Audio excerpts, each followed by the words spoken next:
Hello students, आज जो हम डिस्कस करेंगे आज के लेक्चर में कि विंड किस तरह से जो है क्रॉप को अफेक्ट करती है। कई क्लाइमेटिक फैक्टर्स होते हैं, तो उन फैक्टर्स में सोलर रेडिएशन है, टेम्परेचर है, रिलेटिव ह्यूमिडिटी है और एक फैक्टर विंड भी है। तो आपको लगेगा क्या विंड भी क्रॉप की प्रोडक्टिविटी को अफेक्ट करती है? यस, बिल्कुल डेफिनेटली करती है। क्रॉप की जो प्रोडक्टिविटी है या क्रॉप जो परफॉर्मेंस है, ग्रोथ है, वो विंड से काफ़ी अफेक्ट होती है। और इसी को आज हम सीखेंगे कि कैसे विंड क्रॉप प्रोडक्टिविटी को इन्फ्लुएंस कर रही है। तो देखिए, एक जो लेक्चर में मैंने आपको बताया था कि रिलेटिव ह्यूमिडिटी कैसे अफेक्ट कर रही है, ट्रांसपिरेशन रेट को अफेक्ट करती है। कि जो ट्रांसपिरेशन का रेट है वो ह्यूमिडिटी पर डिपेंड करता है। अगर ह्यूमिड कंडीशन है तो ट्रांसपिरेशन कम होगा, और अगर ह्यूमिडिटी कम है तो ट्रांसपिरेशन ज़्यादा होगा। तो यहाँ जो एयर है, यहाँ ट्रांसपिरेशन हो रहा है, और ट्रांसपिरेशन होने के बाद एक जो एयर की कैपेसिटी है वाटर को मॉलिक्यूल एब्जॉर्ब करने की, मतलब एयर सैचुरेट होती जा रही है, तो इसमें ट्रांसपिरेशन रेट क्या होता जाएगा? कम होता जाएगा। अगर विंड नहीं चल रही है तो यहाँ की एयर, जो इसके ऊपर की एयर है, वो सैचुरेट हो जाएगी इस वाटर वेपर से जो निकल रहा है। उसके बाद फर्दर इसमें ट्रांसपिरेशन नहीं होगा। लेकिन अगर विंड चल रही है, विंड ब्लो हो रही है, तो विंड चली जाएगी, यहाँ से निकल जाएगी, और जो दूसरी विंड आएगी, जो दूसरी तरफ से विंड आ रही है, उसमें चूंकि वाटर वेपर कंटेंट कम है, वो जब एयर यहाँ आएगी तो फिर से ट्रांसपिरेशन रेट बढ़ जाएगा, क्योंकि यहाँ से जो वाटर वेपर है फिर जाना स्टार्ट हो जाएगा इस एयर पार्सल को सैचुरेट करने के लिए। तो ये आपने देखा कि अगर विंड ब्लो कर रही है तो एक नई फ्रेश एयर आ रही है जिसके अंदर वाटर वेपर कम है, और जो क्रॉप के ऊपर एयर रहती है, तो ट्रांसपिरेशन रेट बढ़ना शुरू हो जाएगा। अब ये एयर सैचुरेट हो गई, अब इसमें फर्दर ट्रांसपिरेशन नहीं होगा। अब ये माना ब्लो कर गई और एक नई एयर आ गई, उसके अंदर फिर स्पेस है वाटर वेपर को लेने के लिए, तो ट्रांसपिरेशन रेट फर्दर इंक्रीज कर जाएगा। तो ये विंड का रोल है, कैसे ये ट्रांसपिरेशन को अफेक्ट कर रही है। तो देखिए किस तरह से ट्रांसपिरेशन होता है। रूट ने एब्जॉर्ब किया, शूट में गया, लीफ में आया, ट्रांसपिरेशन हुआ, एयर में आया, और फिर वो एयर सैचुरेट हुई और वो एयर हट गई, वहाँ से एयर ब्लो कर गई, फिर फर्दर ट्रांसपिरेशन बढ़ गया। तो ये ट्रांसपिरेशन को इस तरह से प्रोसेस अफेक्ट होता है। अब इसी तरह से एवापोरेशन, जो सॉइल से मॉइस्चर निकल रहा है वो भी एवापोरेट होता है। तो ईटी लॉस क्या हो जाएगा? ज़्यादा हो जाएगा। एवापोरेशन एंड ट्रांसपिरेशन, जिसे कलेक्टिवली हम ईटी कहते हैं, एवापो ट्रांसपिरेशन लॉस क्या हो जाएगा? ज़्यादा हो जाएगा, और जल्दी जो है सॉइल के मॉइस्चर लॉस करेगी जहाँ विंड ज़्यादा चल रही है। एक तो सॉइल का मॉइस्चर लॉस जल्दी हो जाएगा, दूसरा क्रॉप का जो वाटर कंटेंट है, क्रॉप प्लांट के अंदर का प्लांट वाटर स्टेटस, वो भी क्या हो जाएगा? कम हो जाएगा। तो वाटर डेफिसिट इफेक्ट आएंगे, और वो वाटर डेफिसिट इफेक्ट होने से टर्जिडिटी प्लांट की कम हो जाएगी। टर्जिडिटी कम होने से प्लांट हाइट कम रह जाएगी, लीफ प्रॉपर एक्सपेंशन नहीं होगा, लीफ की ग्रोथ प्रॉपर नहीं होगी, और ओवरऑल वेजिटेटिव ग्रोथ क्या रहेगी? पुअर होगी। तो ये इम्पैक्ट है विंड का। तो जहाँ विंड हैवी ब्लो करती हैं वहाँ ये चांसेस रहता है कि क्रॉप फुल ग्रोथ अटेंड नहीं कर पाती है। दूसरा इम्पैक्ट जो है फोटोसिंथेसिस पे है। फोटोसिंथेसिस पे ऐसे है कि जब एयर यहाँ पे है, यहाँ पे एयर मेंटेन है, और वो CO2 प्लांट ने एब्जॉर्ब की और वो कार्बोहाइड्रेट में कन्वर्ट हो गई। उसके बाद CO2 का कंसंट्रेशन उस एयर में क्या हो गया? कम हो गया।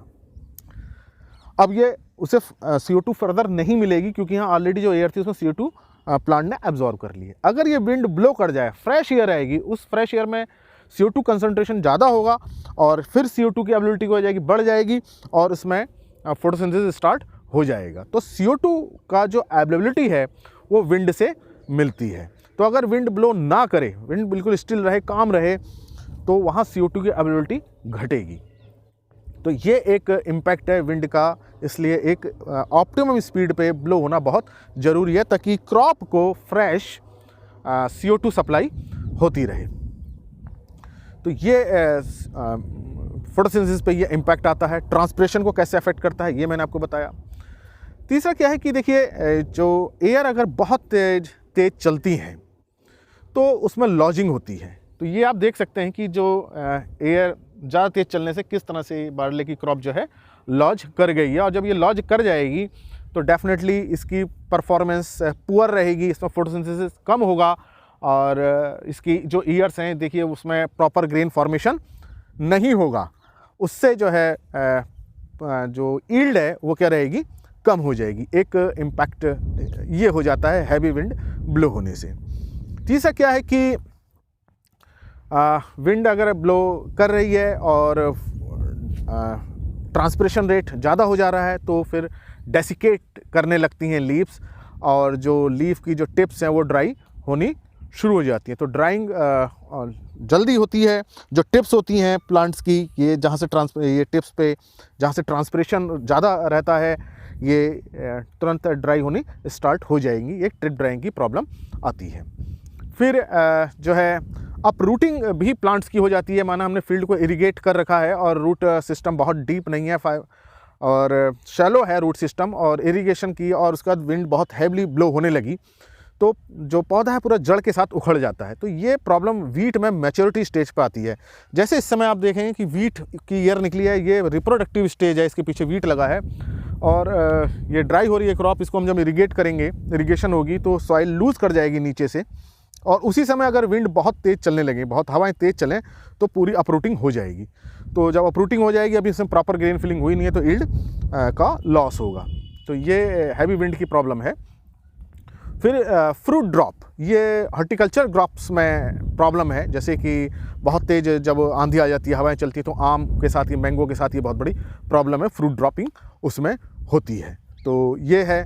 फिर लीव्स फटने लगती हैं, जैसे मेज की लीव्स है, जो स्प्रिंग मेज रहता है, इस समय अप्रैल मई में बहुत तेज़ हवाएं चलती हैं, उससे टीयरिंग होती है लीव्स की और लीफ फट जाती हैं। खासतौर से जो ब्रॉड लीफ होती हैं, केले की पत्तियां भी आपने देखी होंगी, वो फट जाती हैं तेज़ हवा चलने से। जो लीव्स में डैमेज हो गया तो फोटोसिंथेसिस एरिया डैमेज हुआ है, तो डेफिनेटली वहाँ जो प्रोडक्टिविटी क्या होगी, पुअर होगी। तो लीफ डैमेज इसका प्रॉब्लम है। फिर कुछ क्रॉप्स में देखा गया है कि अगर विंड बहुत तेज़ चलती है तो उसमें जो है हार्मोनल इम्बैलेंस होने लगते हैं। जैसे कि राइस और बार्ले में ऐसा देखा गया है कि इथाइलिन का प्रोडक्शन ज़्यादा होता है और जिब्रेलिक एसिड का प्रोडक्शन कम होता है। तो इथाइलिन देखिए क्या है, स्ट्रेस हार्मोन है, मैच्योरिटी की तरफ ले जाता है, और जिब्रेलिक एसिड मैच्योरिटी को बढ़ाता है। तो ऐसे केसेस में क्या होगा, जब इथाइलिन प्रोडक्शन ज़्यादा होगा तो एक टूवर्ड्स मैच्योरिटी जाएगी, और जिब्रेलिक एसिड कम हो रहा है तो जो उसकी फर्दर वेजिटेटिव ग्रोथ हो रही थी वो जाएगी, चेक हो जाएगी। तो ये हार्मोनल इम्बैलेंस भी होते हैं।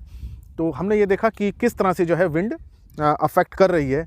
तो विंड अगर ना चले, अगर विंड ब्लो ना करे, बहुत हल्के चले, तो हमने क्या देखा कि ट्रांसपिरेशन कम हो रहा है, और ट्रांसपिरेशन कम हो रहा है तो वाटर बैलेंस बना हुआ है, लेकिन CO2 की सप्लाई नहीं हो रही है। तो इसका मतलब विंड का ब्लो होना ज़रूरी है। विंड होके फ्रेश एयर आएगी, ट्रांसपिरेशन बढ़ेगा और CO2 फिक्सेशन भी होगा। लेकिन अगर हवा बहुत तेज़ चल रही है तो ट्रांसपिरेशन बहुत ज़्यादा हो जाएगा, और बहुत ज़्यादा होने की वजह से इसमें वाटर डेफिसिट डेवलप हो जाएगा। तो विंड का ब्लो करना भी बहुत ज़रूरी है, ताकि फ्रेश CO2 सप्लाई होते रहे और ट्रांसपिरेशन भी मेंटेन रहे। ट्रांसपिरेशन होना भी बहुत ज़रूरी है। ट्रांसपिरेशन को हम कहते हैं नेसेसरी एविल। अगर ट्रांसपिरेशन नहीं होगा, हम ट्रांसपिरेशन चेक कर दें, तो प्लांट की ग्रोथ नहीं होगी, क्योंकि जो वाटर का जो मूवमेंट है, अपवर्ड मूवमेंट है, soil to root, root to shoot and shoot to atmosphere, जिसे हम स्पैक कहते हैं, सॉइल प्लांट एटमॉस्फेयर कंटिन्यूम जिसे हम कहते हैं, वो डिस्टर्ब हो जाएगा। और इसी ट्रांसपिरेशन के मेंटेन होने की वजह से लगातार कंटिन्यूस वाटर का एब्जॉर्प्शन हो रहा है, और वाटर के साथ न्यूट्रिएंट एब्जॉर्ब हो रहे हैं। तो ये कंटिन्यूम बना हुआ है, जिसे हम स्पैक बोलते हैं, SPAC। तो अगर ये ट्रांसपिरेशन चाहे चेक कर दें, तो इसका मतलब प्रोडक्टिविटी को चेक कर रहे हैं। तो ट्रांसपिरेशन होना भी ज़रूरी है, लेकिन इस ट्रांसपिरेशन का एक लिमिट होना ज़रूरी है। अगर ये बियॉन्ड द लिमिट गया तो इसमें प्लांट में वाटर डेफिसिट स्ट्रेस डेवलप हो जाएगा। तो ये एक विंड का कितना इंपॉर्टेंट रोल है, ये आज आपने समझा होगा कि कैसे जो है वो ट्रांसपिरेशन को अफेक्ट कर रही है, ट्रांसपिरेशन कैसे न्यूट्रिएंट एब्जॉर्प्शन को अफेक्ट कर रहा है, और कैसे विंड फोटोसिंथेसिस को अफेक्ट कर रही है through supply of CO2, productivity को कैसे इन्फ्लुएंस कर रही है, हार्मोनल इम्बैलेंस कैसे हो रहा है, ये आपने इस लेक्चर में देखा। तो ये आप समझ गए होंगे कि विंड के क्या इफ़ेक्ट हैं क्रॉप प्रोडक्टिविटी पे, क्रॉप ग्रोथ पे। तो ये लेक्चर आपको अच्छा लगा हो तो इसे लाइक करें और स्टूडेंट्स के साथ शेयर करें, और अगर चैनल सब्सक्राइब नहीं किया तो सब्सक्राइब करें। Thank you very much.